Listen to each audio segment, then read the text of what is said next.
Kita beralih ke kabar lainnya. Ini sangat mengejutkan sekali. Pemirsa, jasad seorang kiai di Sampang, Jawa Timur diketahui masih utuh meski telah dimakamkan selama 3 tahun. Hal tersebut terjadi saat makam sang kiai dibongkar untuk diperbaiki.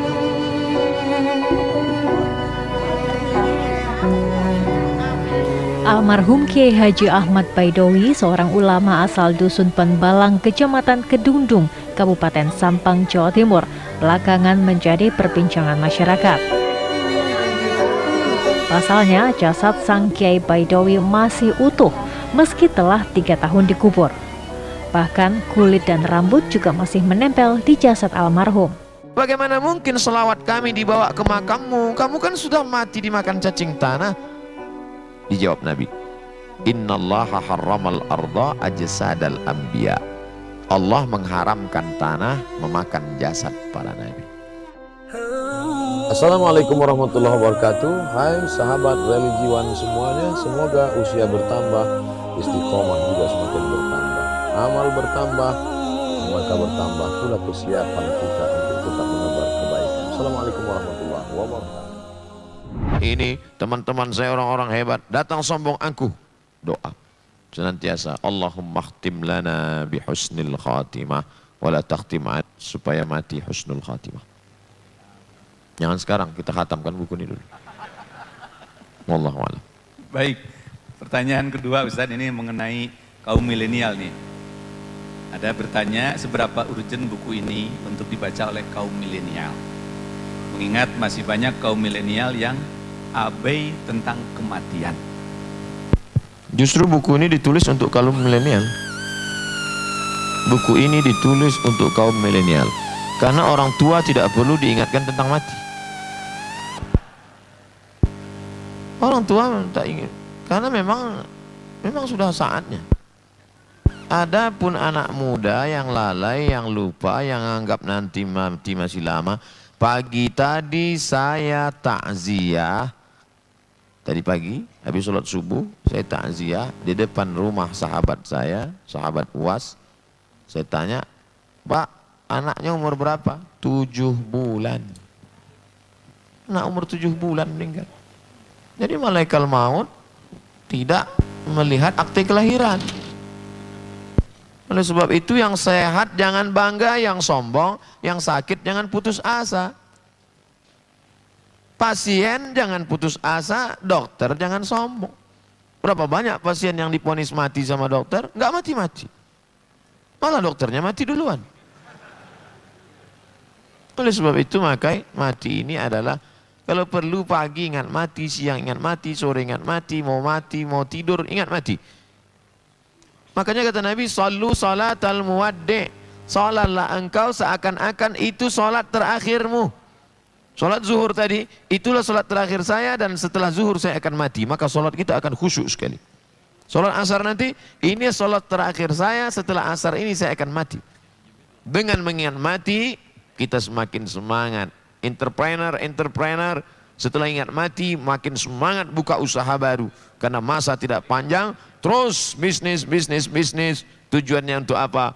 Bangun masjid, bantu wakaf Salman, untuk membuat rumah sakit, untuk macam-macam. Bayangkan, kamu sanggup beli apa? Itu 1 kamar rumah sakit dari saya. Bagus sekali. Kamu, saya jarum suntiknya aja Pak Ustaz. La yukallifullahu nafsan illa wus'aha. Allah tidak membebani beban lebih dari kemampuan kita. Oleh sebab itu maka buku ini didedikasikan untuk siapapun yang tidak ingat mati, supaya dia ingat mati, termasuk kalangan milenial. Wallahu a'lam. Baik, terjawab itu ya. Pertanyaan ketiga Ustadz, apa yang menyebabkan ada beberapa jasad orang meninggal masih utuh walau sudah lama meninggal, dan ada juga yang sudah sangat rusak walau baru beberapa jam dikuburkan? Kata sebagian pakar bumi dan kata dokter, pada beberapa jenazah yang ditemukan utuh katanya terjadi pengapuran. Berubah kulit itu, daging itu menjadi kapur. Cacing tidak mau makan kapur. Yang mau makan kapur itu Dinas Pendidikan Nasional. Cacing tak mau makan kapur. Karena itu bukan makanan dia. Itu alasan logisnya dari beberapa dokter yang saya baca, ditemukan beberapa jenazah yang tidak hancur dimakan cacing tanah.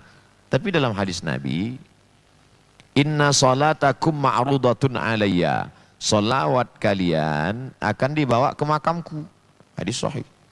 Salawat kita dari Masjid Salman itu dibawa ke makam Nabi di Madinah. Lalu sahabat, jangan sangka sahabat itu kalau dengar pengajian diam, pasif. Enggak, sahabat itu ada nanya. Lalu sahabat nanya, kaifa salatuna ma'rudatun alaika wa qad arimta? Bagaimana mungkin selawat kami dibawa ke makammu? Kamu kan sudah mati dimakan cacing tanah. Dijawab Nabi, innallaha harramal arda ajsadal anbiya. Allah mengharamkan tanah memakan jasad para nabi. Jadi dua-dua ada dalilnya, baik secara hadis Nabi maupun logika akal.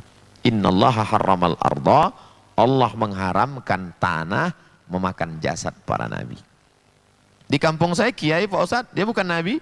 Karena waktu terjadi pemindahan makam, ini ada kampung mau dijadikan sebagai PLTA, pembangkit listrik tenaga air. Beberapa kampung kecamatan jadi danau.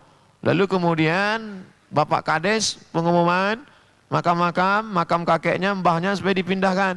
Supaya jangan sampai nanti mau Ramadan ziarahnya ke danau. Pindahkan. Hanya ketika digali ternyata makam tidak hancur. Tadi dalam hadis itu kan Nabi, ini al-ulama warasatul anbiya. Ulama pewaris para nabi. Dia tidak LCMA, dia tidak doktor, dia tidak ustadz terkenal. Dia hanya ustadz kampung yang mengajar, tapi perbuatan dia perbuatan Nabi. Wa man ahsanu qawlan mimman da'a ilallah. Adakah perbuatan yang lebih baik daripada mengajak orang ke jalan Allah? Tugas Nabi dilanjutkan oleh al-ulama warasatul anbiya. Itulah mengapa beberapa jasad para orang-orang soleh tidak dimakan cacing tanah. Tapi ada juga dukun santet yang jasadnya utuh. Bagaimana cara membedakan bahwa ini diridhai Allah, ini tidak? Bedanya orang yang sesat, penyembah setan, dukun yang mati jasadnya utuh, itu biasanya bertambah. Kukunya bertambah, rambutnya bertambah. Maka ketika digali, badannya mengecil, bertambah. Nah, ini salah satu indikasi.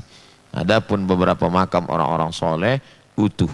Bahkan ketika pada masa Umar Ibnul Khattab, itu terjadi hujan lebat sehingga air mengalir di pemakaman Uhud.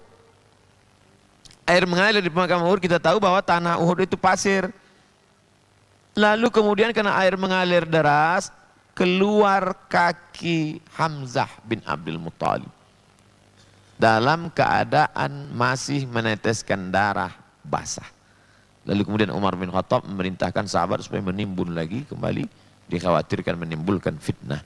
Sebenarnya itu skenario Allah mau menunjukkan bukti ayat wala taqulu liman yuqtalu fi sabilillahi amwat. Jangan kau katakan mereka mati. Dua, bal ahya, mereka hidup, walakin la tash'urun, kamu tak dapat merasakan kehidupan mereka. Ayat yang kedua, bal ahya, mereka hidup, inda rabbihim yurzaqun, mereka mendapatkan rezeki yang tak putus dari Allah Subhanahu wa taala. Wallahu a'lam. Terima kasih Ustaz. Pertanyaan berikutnya, ada yang ingin bertanya tentang kisah yang paling mengerikan saat maut menjemput Ustaz.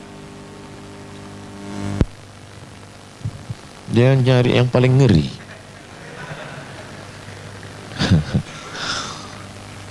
Mati paling mengerikan dalam buku ini kisah 35. Itu adalah Hajjaj ibn Yusuf al-Thaqafi. Hobinya paling nikmat dalam hidup dia membunuh. Sampai saat akhir hayatnya dia kena penyakit. Maaf. Diikat itu daging dengan benang. Diikat daging dengan benang, dimasukkan ke dalam lambung. Habis itu tarik lagi. Daging itu dipenuhi ulat. Jadi lambungnya ini dimakan ulat ganas. Dia hidup sezaman dengan tabi'in Al-Hasan Al-Basri. Kata dia kepada Imam Al-Hasan Al-Basri, wahai Imam Al-Hasan Al-Basri, jangan doakan supaya aku sembuh. Doakan aja supaya aku cepat mati. Sudah tak tahan lagi. Azab apa yang paling mengerikan? Kalau ada orang tabrakan, jatuh, patah, mati. Mengerikan. Tapi orangnya sudah meninggal. Ini badan hidup, tapi ulat cacing di dalam menggerogoti. Sampai daging yang ada pun bisa terikut. Habis daging itu dimakan dalam. Perlahan lambung itu dimakan oleh cacing-cacing ganas yang luar biasa. Sampai akhirnya dia berdoa. Apa kata doa dia? Tulis di ujung. Ya Allah, ampunkan dosa aku. Walaupun orang berkata kau tak mungkin melakukan itu. Halaman 134. Allahumma gfirli, ya Allah ampunkan aku. Fa innan nasa yaz'umuna annaka la taf'al. Ya Allah ampunkan aku. Meskipun semua orang berkata bahwa kau tak mungkin melakukan itu. Saking banyak dosanya kepada Allah Subhanahu wa ta'ala. Adapun kematian-pengatian orang-orang yang sombong-sombong luar biasa itu Fir'aun.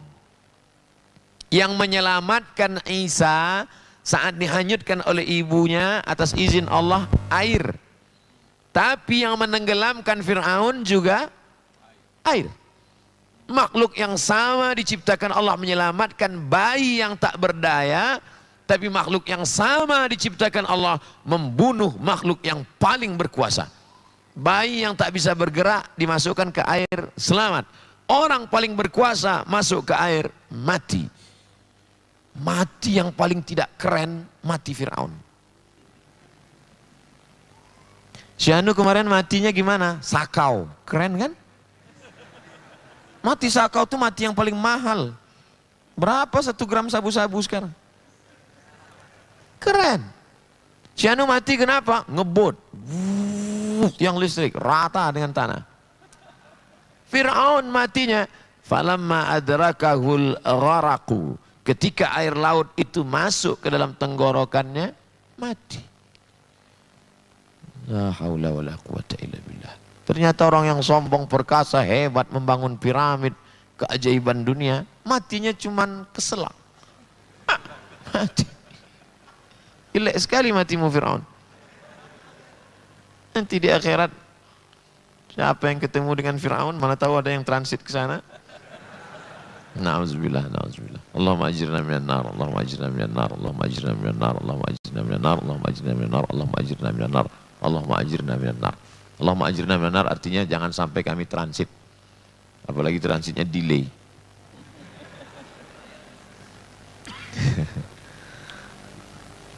Kumpulkan kayu, harriquhu, bakar Ibrahim.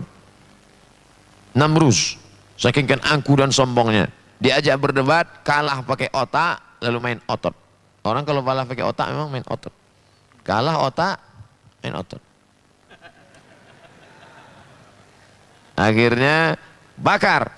Tapi apa kata Allah? Ya narukuni, wahai api, bardau wasalaman, sejuklah engkau, wasalaman dan selamat ala Ibrahim. Keluar dari api kedinginan. Ini yang banyak dibaca oleh jamaah haji dan umrah ketika di Makkah. Ya narukuni bardan wasalaman ala Ibrahim. Ya narukuni. Alhamdulillah Ustaz, berkat doa yang Ustaz ajarkan kemarin ketika bedah buku, selama haji dan umrah nggak terasa tuh panas. Hajinya, umrahnya bulan berapa? Bulan Januari. Ya musim dingin.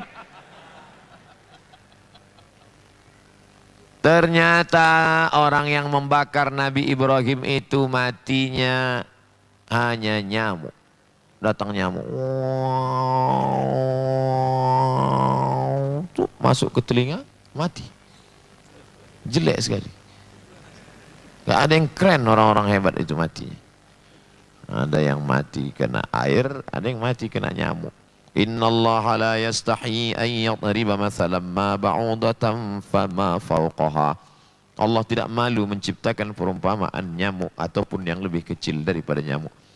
Fa ammal ladzina kafaru fayaquluna madza aradallahu bihadza mathala. Orang kafir itu bertanya, untuk apa Allah buat nyamuk ini? Tapi Allah mau menunjukkan nyamuk adalah salah satu dari tentara-tentara Allah yang akan mematikan musuh-musuh Allah. Subhanahu wa ta'ala. Maka sebelum tidur, hidupkanlah obat nyamuk. Mendekatkan diri kepada Allah. Wallahu a'lam. Terima kasih Ustaz. Sebenarnya ada beberapa pertanyaan, cuman mohon maaf nih kepada para penanya karena waktu sangat sempit, jadi kita rangkum saja. Bagaimana pandangan Ustaz tentang mati husnul khotimah dan su'ul khotimah? Terima kasih. Cerita tentang su'ul khotimah hanya mengingatkan orang yang banyak dosa jangan putus asa karena perjalanan belum berakhir, garis finish belum sampai. Hai para pelaku dosa, pezina, perampok, koruptor, makan haram, jangan bunuh diri karena ampunan Allah masih terbuka, finish belum sampai. Boleh jadi di ujung-ujungnya kamu dapat husnul khatimah. Cerita husnul khatimah, su'ul khatimah juga mengingatkan orang-orang yang selama ini sholatnya rajin, puasanya banyak, ke Makkah haji dan umrah, membantu anak yatim, jangan angkuh, jangan sombong, karena perjalanan juga belum berakhir. Na'udzubillah, karena angkuh, sombong, lupa, lalai dan mati su'ul khatimah. Cerita tentang su'ul dan husnul khatimah juga mengingatkan kita bagaimana supaya kita saling mendoakan saudara kita, karena orang beriman tidak egois. Orang beriman itu ngajak-ngajak. Orang masuk neraka aja ngajak. Masa kita mau masuk surga sendirian? Bro, ayo kita ngaji. Ngapain nanti ngajak-ngajak? Surga sepi tanpamu, brother. Oleh sebab itu maka kita ini diceritakan bagaimana orang mati sampai sakaratul mautnya, atap di rumahnya dibuka, bagaimana dipukul pakai daun kelor nggak mati-mati, akhirnya pakai batang kelor baru mati. Itu semua kan menunjukkan betapa mati itu pun rupanya bukan kuasa kita, tapi kuasa Allah Subhanahu wa taala. Bagaimana sakitnya meregang nyawa. Kemarin kita semua kan disuruh menyaksikan penyembelihan hewan kurban. Menyaksikan hewan kurban itu hukumnya sunnah. Untuk apa? Kalau kambing itu mati, itulah sakit yang terakhir. Dipotong kambing, habis. Kita belum tentu itu sakit yang terakhir. Marilah kita antar jenazah ini ke tempat peristirahatannya yang terakhir. Istirahat. Emang upacara? Oleh sebab itu maka melihat kematian binatang ditabrak mobil, melihat orang sakaratul maut, wa kafa bil mauti wa'izah. Maka kita selalu khawatir, selalu cemas, selalu takut. Ketakutan, kecemasan kita itu pada tempatnya. Sekarang orang banyak cemas tidak pada tempatnya. Saya terlampau cemas nih Pak Ustaz. Takut ini Pak Ustaz. Takut apa? Nanti pensiun makan apa? Ilaha illallah. Orang korupsi karena takut tidak makan. Orang korupsi karena takut anaknya tidak punya rumah, karena tidak, akhirnya hantam kromo, haram-haram. Yang perlu kita khawatirkan, selamatkah aku dari azab kubur? Selamatkah aku dari pertanyaan mungkar nakir? Selamatkah saya dari su'ul khatimah? Selamatkah? Buatlah ketakutan-ketakutan, kecemasan-kecemasan yang meningkatkan ibadah, mendekatkan diri pada Allah. Hadirilah taklim, pengajian, bedah buku, lokakarya, seminar, yang kira-kira setelah itu kita mentakut dan mendekatkan diri kepada Allah. Adapun hanya heboh dengan sesuatu yang melalaikan, maka hanya akan membuat kita semakin jauh, dan pada akhirnya orang yang percaya atau tidak percaya tetap juga akan mati. Suka atau tidak suka, tetap juga akan berakhir mati. Siap atau tidak siap, berakhir mati. Tidak bisa orang mengatakan, saya belum siap ini. Malaikat nggak nunggu kita. Emang malaikat nanya, udah siap belum? Wallahu a'lam. Inna salatakum ma'rudatun alayya. Salawat yang kau baca itu akan dibawakan malaikat kepadaku. Lalu sahabat bertanya, kaifa salatuna ma'rudatun alayka wa qad arimta? Bagaimana mungkin salawat kami dibawa ke makammu padahal engkau sudah hancur dimakan cacing tanah? Nabi menjawab, innallaha harramal arda ajsadal anbiya. Allah mengharamkan tanah memakan jasad para nabi. Begitulah Nabi yang dimuliakan Allah, sampai cacing tanah pun tidak akan memakan kulit tubuhnya. Tapi kita manusia yang biasa, maka begitu kita mati, kita hanyalah setumpuk daging busuk. Setiap jengkal rumah kita, kita yang membeli tanahnya, kita yang memanggil arsiteknya, kita yang menggambarnya. Hari ini anak istri menunjuk, itu kamar ayah, itu kamar datuk. Tapi sampai masanya, satu jengkal pun rumah itu tidak lagi menjadi tempat kita, karena tak ada yang mau menerima daging yang busuk. Sampai akhirnya kita dihantar. Yatsma'ul mayyita thalathun, yang mengantar itu ada 3. Maluhu, hartanya, wa ahluhu, keluarganya, anak, cucu, istri, suami, sahabat, menantu, andai tolan, kawan sekantor, semuanya ikut mengantar, ramai mereka. Yarji'u thnani, tapi yang 2 itu akan pulang ke rumah. Anak yang disayang semata wayang, istri buah hati, belayan jiwa. Sampai masanya kita sendiri juga. Walaqad ji'tumuna furada, dulu kamu datang menghadap aku sendirian. Kama khalaqnakum awwala marrah, sebagaimana dulu kuciptakan kau sendirian, kau pun akan datang menghadap aku sendirian. Maka kalau punya harta, pakailah harta yang bisa menemani sampai mati. Shadaqatun jariyah, anak yatim yang diusap kepalanya, sekolah yang dibantu 1-2 sak semen, tanah yang dibebaskan 1-2-3 meter, itulah yang akan menolong di hadapan Allah. Bersahabatlah dengan sahabat yang bisa menolong, membela di hadapan Allah. Punya anaklah yang dapat berdoa, Rabbighfirli wali walidayya warhamhuma kama rabbayani shaghira. Lain daripada itu hanya tinggal kenangan, nama tersebut di ujung lidah, bayangan tampak di tepi mata, tapi hubungan putuslah sudah. Idza matal insan, kalau manusia mati, inqata'a, putus. Tapi ada yang akan tetap mengalir. Jagalah yang 3 ini. Ilmun yuntafa'u bih, pelajari ilmu-ilmu yang kira-kira menyelamatkan kita dari azab Allah. Ada harta yang banyak, zakat, wakaf, infak, sadaqah, kullu mri'in tahta zilli sadaqatihi yaumal qiyamah. Hari ini kita duduk tenang, sejuk, walaupun matahari terik, karena kita bernaung di atap masjid yang kokoh. Keluar dari masjid ini akan bernaung di bawah pohon yang rindang. Keluar dari kendaraan akan bernaung di rumah yang besar. Tapi sampai masanya, watakunul jibal kal ihnil manfush, bukit-bukit, gunung-gunung seperti bulu kambing dihembus angin. Wataran nasa sukara, kau tengok pandang manusia itu macam mabuk. Wa ma hum bisukara, mereka tidak mabuk. Walakin azaballahi syadid, tapi azab Allah amat sangat keras. Tampak mereka macam mabuk, sempoyongan, berjalan seperti akan jatuh, bukan karena mereka mabuk, tapi karena memang kerak bumi sedang bergerak dahsyat, bergerak kuat, luar biasa. Karena tiang pancangnya gunung bukit tercabut.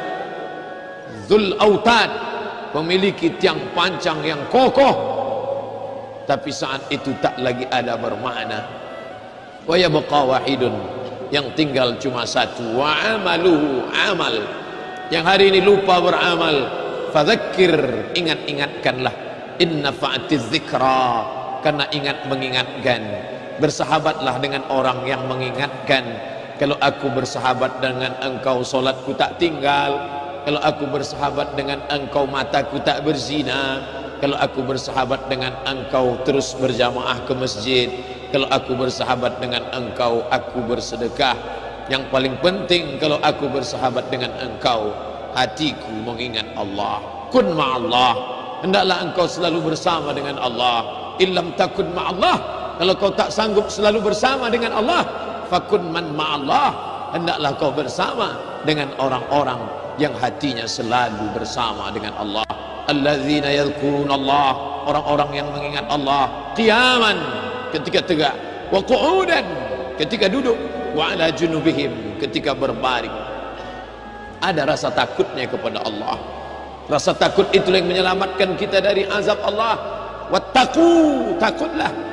Ittaqullah, takutlah kepada Allah.